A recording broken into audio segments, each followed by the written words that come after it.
should know what is Brahman, Paramatman, and Bhagavan. You should know Krishna. She doesn't even care about knowing Krishna. She doesn't care. Bhagavan has personally descended to become her beloved child. Therefore, there is no comparison to Mother Yasoda's good fortune, as declared by Sri Chaitanya Mahaprabhu, Ramya Kachchid Upasana Vrajavadu Vargena Ya Kalpita. What's Vrajavadu? A Vadu is a what? A wife. Vrajavadu. The wives of Vraja. Upasana means worship. So Chaitanya Mahaprabhu is saying this is the highest worship is done by the women of Vraja. Interesting, because Prabhupada is saying Mother Yasoda isn't doing any upasana, and then Lord Chaitanya is saying this is actually the highest upasana. The absolute truth, the Supreme Personality of Godhead, may be realized in different stages, as the Lord says in Bhagavad Gita 4.11. That's Bhagavad Gita 4.11.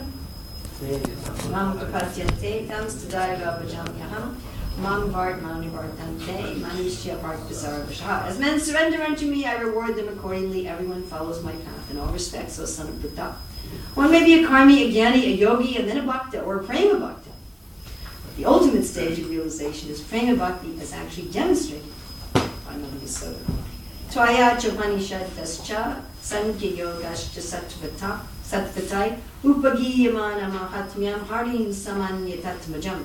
The glories of the Supreme Personality of Godhead are studied through the three Vedas, the Upanishads, the literature of Sankhya Yoga, and other Vaishnava literature. Yet Mother Yasoda considered the Supreme Person her ordinary child. So again, Vishwanath Chakravarti Thakur says that this is a Paribhase Sutra. A Paribhase Sutra. So Bhase is to speak, Pari is above. And Sutra is something in a condensed form. So this verse is one of the essential verses, he says, of Krishna Lila. He says it reveals or regulates, Paribhasa verses in general reveal or regulate the meaning of all scriptures. And Vishwanath Chakravarti Thakur says this verse regulates all the pastimes regarding to Aishvarya in Mathura, Kurukshetra, and every other place. So what does Aishvarya mean? Opulence. So whatever verses in regarding Krishna Lila anywhere, in Vrindavan, in Mathura, in Dwarka, in Kurukshetra, whatever verses relate to Krishna's opulence is regulated by this verse, is explained by this verse. And although Krishna is understood by, at one level or another by the karmis, the jnanis, the yogis, the bhaktas, above that is thinking of Krishna as your atmaja, as your own child or in some other intimate relationship. So here Prabhupada starts talking about Sambandha, Avideya, and Prayojana. And he says that Prayojana means necessities. Necessities. Again, we say, oh, I've got to go out and get some necessities. We usually mean toothpaste, oranges, socks, something like that. What are your necessities? Or if we think about on a higher level, what are our needs? Really things like oranges and toothpaste and socks are not really in themselves necessities. You could say that they're tools to achieve our necessities. Those things are tools to achieve the security of the body. So one of our primary necessities is for security, to keep our body safe, to keep it warm, keep our clothes warm, to keep it protected from the rain, or just to be civilized. So we have some community. So we have a necessity for security, we have a necessity for some community. Everybody, man is a social animal. If you don't associate with other people, you end up talking to the squirrels in the forest.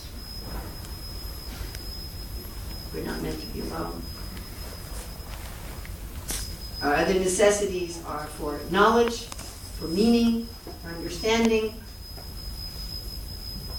We also have some necessity for harmony, for peace, for adventure.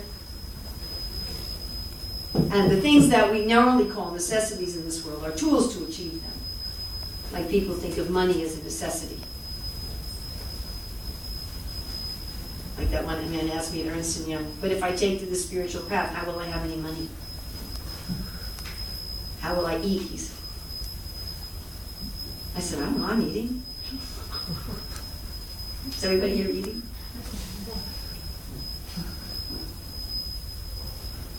So those are our actual necessities, and our ultimate necessities. People make sometimes lists of what are the human needs. You know, I have some need for, as I said, bodily security. I have some need for mental meaning. I have some need for community, communication, consideration, dealing with other people. I have some need for knowing myself, autonomy. So Prabhupada often talks about the needs of the soul. One purport in the first canto, he said that the need of the soul is for freedom. And here he's saying the greatest need of the soul is for love.